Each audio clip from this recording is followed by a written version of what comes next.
Good morning student. आज हम बात करेंगे प्रसार शिक्षा के गुणों के बारे में, क्योंकि आज जब भी हम परीक्षा देने जाते हैं तो सबसे पहले हमारे मन में ये बात आती है कि प्रसार शिक्षा क्या है, what is the extension education. तो सबसे पहले हम देखेंगे कि प्रसार शिक्षा के कौन कौन से गुण होते हैं।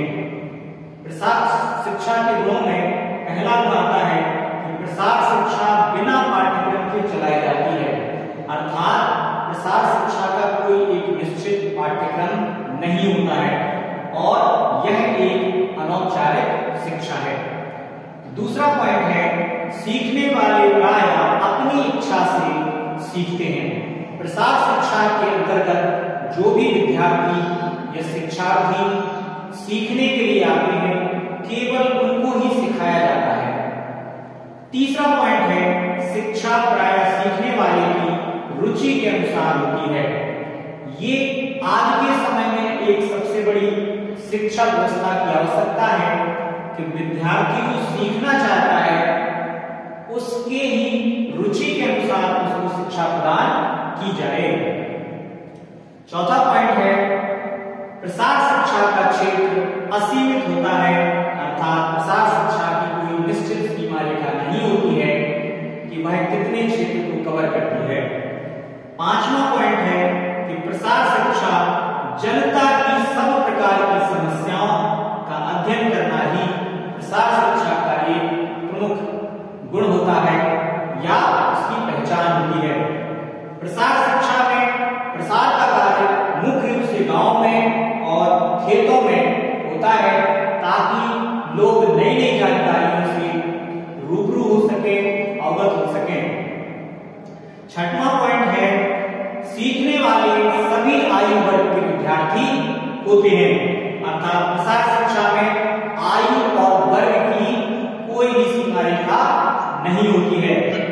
सातवां पॉइंट है, शिक्षक का मुख्य कार्य जनता की समस्या का अध्ययन करके उन्हीं के द्वारा उनकी समस्याओं को हल करना है, अर्थात प्रसार शिक्षा में जो भी लोग शिक्षक के रूप में कार्य करते हैं उनका मुख्य कार्य यह होता है कि वह विद्यार्थियों की समस्याओं को जाने और उन्हीं के द्वारा उनको हल करने का प्रयास करें।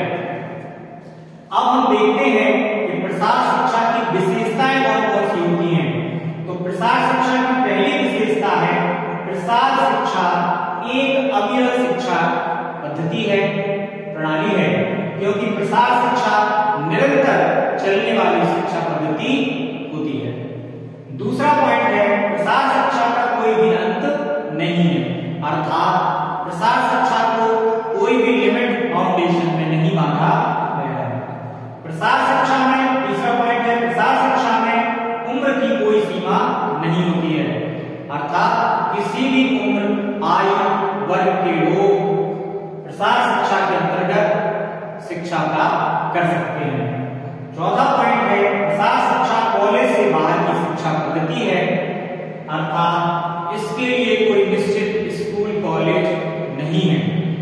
प्रसार शिक्षा आवश्यकताओं की ओर लक्ष्य होती है। तो प्रसार शिक्षा की एक मुख्य विशेषता मानी जाती है कि प्रसार शिक्षा का कार्य लोगों की आवश्यकताओं को जानना होता है। प्रसार शिक्षा जीवन की व्यवहारिक तथा जीवंत समस्याओं से संबंधित होती है। प्रसार शिक्षा के अंतर्गत हम लोगों की समस्याओं को जानने का कार्य करते हैं जो कि व्यवहारिक रूप से उचित हो और उनका निराकरण करने का प्रयास किया जाता है। प्रसार शिक्षा में ज्यादा से ज्यादा पाठ्य विधियों का प्रयोग किया जाता है, क्योंकि शिक्षार्थी अधिकतर निरक्षर होते हैं। तो प्रसार शिक्षा में ऐसी विधि का प्रयोग करते हैं ताकि ज्यादा से ज्यादा लोग हमारी बात को समझ सकें और उसको अपने जीवन में उतार सकें। आठवां पॉइंट है, यह शिक्षा करके सीखने के सिद्धांत पर कार्य करती है। लर्निंग बाय डूइंग की जो प्रोसेस है उसके अंतर्गत प्रसार शिक्षा प्रणाली कार्य करने में विश्वास रखती है। प्रसार शिक्षा में कार्यक्रम के नियोजन, कार्य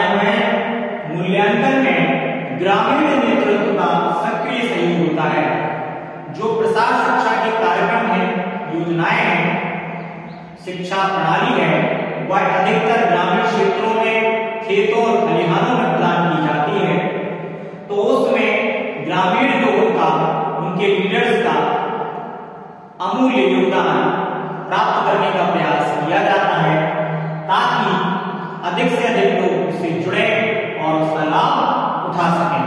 तो इस प्रकार से हमने देखा कि प्रसार शिक्षा के कौन कौन से गुण होते हैं और कौन कौन सी प्रसार शिक्षा की विशेषताएं होती हैं, जिसके द्वारा हम ग्रामीण क्षेत्र के लोगों का अधिक से अधिक मार्गदर्शन और उन्नयन कर सकते हैं। Thank you very much.